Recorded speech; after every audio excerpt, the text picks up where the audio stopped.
Guys ಎಲ್ಲರಿಗೂ ನಮಸ್ಕಾರ. ದಯವಿಟ್ಟು ಸ್ಕಿಪ್ ಮಾಡಬೇಡಿ, ಒಂದು ನಿಮಿಷ ಈ ಟೈಮ್ ಫ್ರೀ ಮಾಡ್ಕೊಂಡು ಈ ವಿಡಿಯೋನ ನೋಡಿ. ರೀಸೆಂಟಾಗಿ ನನಗೆ ಒಂದು ಇನ್ಸಿಡೆಂಟ್ ಗೊತ್ತಾಯಿತು. ಏನಂತಂದರೆ, ಕಷ್ಟಪಟ್ಟು ಪೇರೆಂಟ್ಸು ನಮ್ಮನ್ನು ಓದಿಸ್ತಾರೆ. ಅವರಿಂದ ಎಷ್ಟಾಗುತ್ತೋ ಅದಕ್ಕೂ ಮೀರಿ ನಮಗೆ ಒಂದು ಡಿಗ್ರಿ ಆದರೂ ಪಡೀಲಿ ಅಂತ ಪ್ರಯತ್ನ ಪಡ್ತಾರೆ. ಅವ್ರಿಗೂ ಗೊತ್ತು, ನೀನು ಒಂದಲ್ಲ ಒಂದು ದಿನ 20-25 ವರ್ಷ ಆದಮೇಲೆ ನೀನು ಇನ್ನೊಬ್ಬರ ಮನೆ ಆಸ್ತಿ ಅಂತ.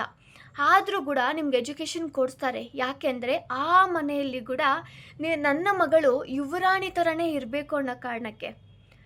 ಸೊ ಅವ್ರು ನಿಮ್ಗೆ ಏನು ಸಾಲ ಮಾಡಿರ್ತಾರೋ ಅಥವಾ ಅವ್ರು ಏನು ಕಷ್ಟಪಟ್ಟಿರ್ತಾರೋ ಪೂರ್ತಿ ಅಂತೂ ಕೊಡೋಕ್ಕಾಗಲ್ಲ, ಪೇರೆಂಟ್ಸ್ ಋಣ ತೀರ್ಸ್ಕೊಳಕ್ಕಾಗಲ್ಲ. ಬಟ್ ಎಷ್ಟಾದರೆ ಅಷ್ಟು, ಅಟ್ಲೀಸ್ಟ್ ನೀವು ಒಂದು ₹1000 ಕೊಟ್ಟರು ಕೂಡ ಅವ್ರು ಖುಷಿ ಪಡ್ತಾರೆ. ನಿಮ್ಗೆ ಕೊಡೋಕ್ಕಾಗಲಿಲ್ವಾ, ಅವ್ರ ಸಾಲ ತೀರ್ಸೋಕ್ಕಾಗಲಿಲ್ವಾ, ಫೈನ್ ಅಪ್ಪ ಇದು ನಿನಗೋಸ್ಕರ ತಂದೆ, ಅಮ್ಮ ಇದು ನಿನಗೋಸ್ಕರ ತಂದೆ ಅಂತೇಳಿ ಅವ್ರ ಎಕ್ಸ್ಪೆಕ್ಟೇಷನ್ ಇರಲ್ಲ. ಆದರೂ ನನ್ನ ಮಕ್ಳು ಏನೋ ಮಾಡಿದ್ರು ಅಂತೇಳಿ ತುಂಬ ಖುಷಿ ಪಡ್ತಾರೆ. ಸೊ ಎಷ್ಟಾದರೆ ಅಷ್ಟು ಅಟ್ಲೀಸ್ಟ್ ಪೇರೆಂಟ್ಸ್ ನಮ್ಮನ್ನು ಹೇಗೆ ಬೆಳೆಸಿದ್ದಾರೆ ಅನ್ನೋದನ್ನು ಒಂಚೂರು ಥಿಂಕ್ ಮಾಡಿ ಗೈಸ್. ಅಷ್ಟೇ. Thank you.